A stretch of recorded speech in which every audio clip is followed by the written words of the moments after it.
Pinapalad ho tayo dahil kahit napakaaga meron naman tayong makakausap, lalo-talo na ho sa mga nasa palengke ho sa mga oras na ito. Lahat po na nakikinig sa atin, nagtitinda man ho kayo dyan, nasa gilid-gilid man ho kayo ng mga palengke para magsilbi ho ng mga maagang pangalmusan o mga namamalengke na eto ho, samantalahin po natin at kumustahin natin ang sitwasyon ng ating pong mga produktong agrikultural, lalo-talo na po ang karne ng baboy, baka hanggang sa itlog ng manok na lumiliit tuwing tag-init. Ito at chairperson po sa mga ng industriya po ng agrikultura, si Engineer Rosendo So. Kasendong, kumusta ka na? Magandang umaga sa iyo, Engineer So. Good morning po. Yeah, Manong Orly, magandang umaga. Maraming salamat. Kahit pinabibilib mo ako, kahit gaano kaaga, sumasagot ka sa pista. Hindi ka tumatanggi, Engineer. So, tama-tama pa naman dahil kahapon, minomonitor ko yung mga paliwanag, lalo-talo sa presyo ng mga karne, Kasendong. Mukhang may nangyayari talagang pagtaas at hindi ito makokontrol. Hindi ko lang malaman kung talaga ito ba'y dahil sa pagtaas ng presyo ng mga produktong petrolyo o dahil sa nahihirapan ng ating pong mga poultry farmer dahil sa matinding tag-init. Ano bang pinaka dahilan nito nakikita ho ninyo, Kasendong? Yeah, so far dun sa hog, no, ang live weight nasa 210 ang 210. Okay, average. 210 ang live weight no, dito sa Luzon. So, dapat ang retail ng 330 to 340, no? Yeah, 330 to 340, no? So yun ang equivalent na dapat retail price. So far, yung ang ASF medyo nag-stabilize dito. Pero ang problema kasi nung last year kasi nung July to December, doon tinamaan eh. So yung alaga na baboy ngayon, no, yung dating binebenta sa 120 to 130 kilos, ngayon naabutan, binebenta at 90 to 100, no? Kilos na lang ang live weight. So ibig sabihin, mas mababa yung weight na kinakatay. So yung production cost mas mataas, no? Compared dun sa 120 na kilo ang kakatayin. Sa madaling salita, mula nung huling nakausap ka namin na merong nakakamangha na naman pagtaas ng presyo ng liempo at kasim, ngayon pala kahit paano bumalik na sa normal yan. Naiwas to na ang presyo lalo na sa farm gate price. Tama ba yan? Yes. Yung mga dati na sinasabing may 420 doon sa mga palengke, medyo nag-adjust na sila, no, na dapat hindi ganun kataas. Yun ang nakikita natin dapat kasi yung mga nagbebenta ng 420 naman hindi naman wala pang 2 to 3% sa total na sa market no. So dapat yun sitahin bakit ganun kataas. So far nakita naman natin na medyo bumaba yung mga na nagtaas ng ganong kataas, no? So yun ang kailangan makorek talaga. Mabuti naman kung nangyayari ang Kasendong kasi ano ba ang balita? Ano ba ang lalo sa mga hog farmer, kumusta ba ang kanilang pag-aalaga ng babuyan sa kabila nitong El Nino? Meron bang nagiging problema na daragdagan ba ang kanilang kinukonsumo para makapag-alaga ng kakataying baboy na aakma sa kanilang gustong halaga at makakatay ng mga baboy? Yeah, apektado talaga kung talagang mainit, no? May ano sa weight, pero siyempre yung population talaga yun ang main cost, no? Bakit tumaas yung presyo. Yung repop kailangan tuloy-tuloy para at least we hope na no-normalize to by August, September pa, no? Pero so far yung live weight nandun yung presyo. So yung retail dapat nasa 330 to 340 ang kasim. Dapat hindi tumaas dun sa presyo yun. So far, yun ang nakikita natin. Pero yung chicken naman wala naman ako nakita problema sa chicken. Meron ba? Wala tayong problema. Nasa 98 pesos. So, yung retail, kung makita natin, 160 to 180. Tama. Mukhang mura-mura pa naman nabibili kong mga chicken breast nito mga nakalipas na araw. Pero nagulat ako doon sa kwento ng itlog. Yung kasi saya ng itlog. Yun daw small, lumiit talaga. Naging extra small. Pero ang presyo, parang yung ordinary small dati. Ano bang kwento ng itlog nito? May binabanggit na hindi naman sa size niya, kundi sa bigat. Talagang merong maliit pero overweight, ha? Kasendong. Yeah, kasi maraming conventional, no? Ibig sabihin, hindi naman nasa tunnel ventilated yan. So, yung conventional natin is may fan, no? Pero siyempre, grabe ang init kayo, kung makita natin. So, kung nangingitlog na layer, kung makita natin, talagang lumiliit yung itlog pagka mainit, no? So talagang lumiit, no? Kaya ako makita natin yung malaki, hindi bumaba yung presyo, pero talagang yung maliit, magulat ka, yung farm gate, may 3 piso na lang isa, no?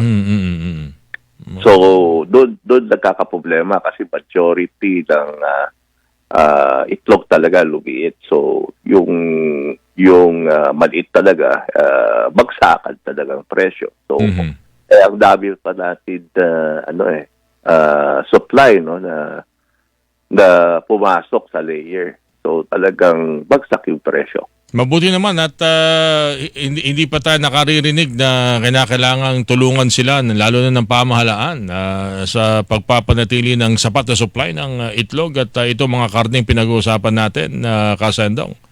So far kasi dito sa atin over tayo sa Production. Sa layer, no, sa bansa natin. Talagang maraming pumasok yung mga nag-convert na mga ibang piggery na dati nag-aalaga nung tinabaan ng ASF nag-convert, no? So talagang oversupply tayo sa egg. So ang nakikita natin baka correct ito, no, by 4 months to 5 months time. So by then mag-normalize yung presyo ng itlog. Okay, wala naman tayong problema sa supply ng mga paborito nating gulay. May mga balita kasi hindi lang sa Metro Manila, pati sa mga lugar sa Visayas, Mindanao, may mga nagtataas ito, mumura ito, parang hindi pa rin daw stable, Kasendong. Yeah, mas stable yung upland vegetable, no? Kung makita natin yung carrots, carrot, broccoli, pechay, dun sa Benguet area, mas stabilize yung presyo. Yung lowland area, dahil doon sa init, no? Grabe ang init. So, minsan na dry up yung tanim, no? Pero so far, hindi ganun naman kalaki ang ginagamit doon sa patubig, doon sa mga lowland vegetables. Yun lang, medyo grabe talagang init, no? Yung heat index, umabot ng 49 degrees. So talagang grabe ang init. Kung makita mo yung talim na sili doon sa mga ano talaga, parang na sila ngayon lang ako nakita nga ng sili ngayon lang nakakita ng siling nasa sanga pa lang, kulubot na Yeah. So yun. Yun ang problema natin. Pero so far, dami naman tayong supply, no? Wala tayong problema sa pagkain natin. Well, that's good to hear. Ito, panghuli na lang, pahabol ko na lang, Kasendong. Nung kahapon na ulinigan ko, nung isang araw pa pala, ang Kalibo Aklan, mukhang hindi sila magbebenta ng karne ng baboy kung hindi raw galing sa mga local slaughterhouse. Ibig sabihin, hindi produce at hindi kinatay doon mismo sa bayan na yun ng Kalibo. Hindi lang pala Kalibo ang ganitong sitwasyon. Marami palang lugar sa Visayas at Mindanao ang parang ayaw umangkat o kumuha ng karne nang galing sa Luzon. Nakakapagtaka tuloy. Paano kaya ito? Ano kaya ang dahilan? Ito nasa likod nito. At kung magkakaroon ng kakulangan ng supply, saan sila kumukuha kung hindi na makukuha dito sa Luzon, Kasendong? So far, wala. Hindi naman, ang Luzon naman hindi niladala doon. isa yan. Ang pinoproblema natin is yung breeder. Ibig sabihin, yung mga nagbebenta ng for breeding. Kausap natin yung area ng Ibig sabihin Cebu. yung mga aalagaan, palalakihin na Yes, baboy. kasi Okay. kunyari, ako is nag-aalaga ng baboy. Bibili ako ng breeder, no, from area ng Cebu or South, no. Dadali ko rito sa Luzon. Hindi ko na mas-ship out, no. Yun ang problema. Dahil restricted. Yun ang problema natin ngayon. So, yung mga ibang breeder nakikiusap ka kung pwedeng kausapin ng Department of Agriculture para at least maayos, no? Kasi may problema kasi dun sa area ng Cebu. Di ba si Governor Gwen hinimanda yung Department of Agriculture. So, yun, nakita natin doon ang problema.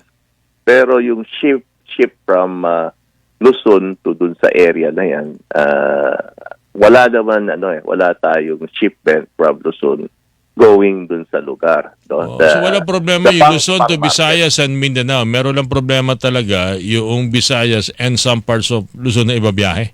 Tama ba yan? Yes, oo. Yun ang problema. Pero yung carne na papuntang south, wala tayong nakikitang shipment na ganun, no? Mostly siguro pwede pa yung galing Visaya, Mindanao going norte. Ayun. Akala ko kasi baka gusto nilang kontrolin na pag naubos na siguro yung kanilang local production, kukuha na sila ng mga imported. Dahil ngayon limitado ang pag-aangkat ng mga karne ng baboy, Kasandong. Yeah. Yung imported naman so far, continuous naman pumapasok. No? Wala naman restricted na hininto. Pero yung siyempre, yung mga ASF area na bansa, hindi rin makapasok dito sa ating bansa. And yung medyo maganda yung direction ng ating secretary ito dahil hinuhuli talaga yung mga smuggle na pumapasok dito sa ating bansa. May task force siyang ginawa para at least huliin yung mga illegal na pumapasok dito sa ating bansa. Okay, anyway, Kasendong, panghuli na lang siguro, nabanggit niyo yung problema ng ilang mga lowland vegetable o lowland productions, farm production natin na naapektuhan patuloy na apektuhan ng El Nino. May mga ilang lugar na nga nag-declare ng state of calamity.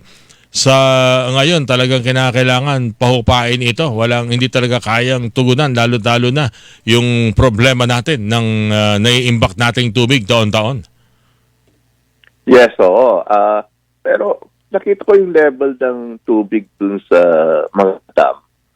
So far, almost the same with last year lang. No? Yun lang, yung init ng nangyayari this year. Talagang grabe ang init. Baka times 2, times 3 pa ang nag-evaporate yung tubig na yan. Kaya yun ang problema natin. So far, yung taliban naman ng palay, tapos na-harvest na natin. So, so far yung hinarvest naman is almost the same with last year. So, hindi natin nakitang problema rin. No? Yung import naman ng bigas, continuous na pumapasok. Of course, yung minomonitor natin is yung Vietnam at Thailand dahil for the past week, yung March medyo mas mataas compared dun sa April yung presyo ng imported, no? Mas mababa pa itong April, no? Pero these few days may konting pagtaas. So minomonitor natin. Yes. Pero yung farm gate naman ng atin dito sa atin bansa na nag-stabilize naman yung delivered sa miller sa 28 pesos, no? So, yung 28 pesos, may makikita tayong well mill rice na kung nagilig ito at dineliver is nasa 46. So, may nakita tayong mga 48 to 50 pesos na well mill rice. Well, anyway, Kasadong, muli maraming salamat. Habang magandang balita po yung pagbanggit ninyo na balik na sa normal na presyo, hindi tulad ng nakaraang linggo na bigla ang tumaas ang presyo ng liempo at kasim. Siya nga pala, nakalimutan daw nating banggitin kumusta ang presyohan ng liempo. Yeah, yung liempo, nasa 36 to 38 pesos, no? Yun ang na-monitor natin. Ano yung 36 to 38? Yung Liempo. Yung kasim kasi, plus. Okay. 300, So kung 100, 330 to 340, 370 to 380, yun na yun. Yes, Hindi na pwedeng lumampas doon. dapat nandun lang. Mamalengke kasi o mamaya. Anyway, Kasedong, maraming salamat sa iyong binigay na impormasyon. Thank you po. Sa ulitin po, sir. Yeah, maraming salamat. Si Engineer Rosendo, so mga kapuso, chairperson ng Samang Industriya ng Agrikultura o SINAG sa ating usapin. Hilingan, walang pinoprotek.